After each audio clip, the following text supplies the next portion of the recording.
Guys, kumusta kayo? And nagluto pala tayo ng adobong manok. Atay balon-balunan ng manok. Yan. Hiniwa-hiwa ko siyang maliliit. May puso, may atay, may balon-balunan. Ang ano na ito guys, nilagyan lang natin siya ng toyo, suka. Bali, ang unahin natin yan, ginisa muna natin siya sa bawang sibuyas, laurel. Yan, medyo pagmamantikain muna natin siya. Tapos nilagyan ko na ng dyan guys, ng suka. Hindi ko siya inalo-halo para hindi umasim.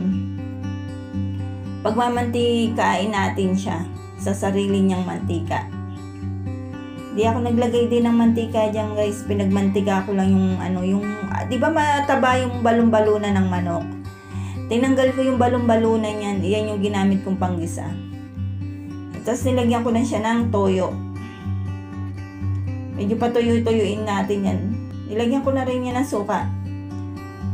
Ayan, patuyuin natin ng konti. Luto na yung suka niyan para hindi siya maasim. Ayan. Hiniwa-hiwayan ko na ng maliit yan. Kumbaga ang pinaka niyan guys, yung inuki. Konting ayan yung inuki natin, nakabili ko sa Divisoria, 2 balot. Mura ngayon na inuki. Press na press yung inuki natin. Nilagay ko na siya. Wala na yung sabaw, medyo. Kasi ang inuki guys, nagsasabaw siya. Nagtutubig yung inuki, kaya hindi ako naglalagay ng sabaw dyan. Tignan nyo mamaya pag magsasabaw yung kusa. Wala yung sabaw na. Tuyo yung adobo natin ng atay balon-balunan ng manok. Bali, hinulog na natin yung inuki. Yan.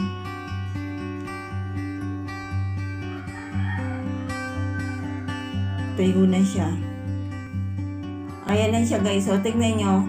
Meron na siyang sabaw. Nagsabaw na siya ng konti. Gusto na anak ko yung inuki mushroom na yan. Hindi ko alam ba at mayroon dyan. Lagi yan ang nire-request nila. Inuki tayo, kahit saan pwede kasi ilagay ang inuki. Kahit iprito mo nga lang yan eh. So okay na yan guys. Ayan na, luto na siya. Yan. Prepare na tayo. Yun lang guys. Salamat.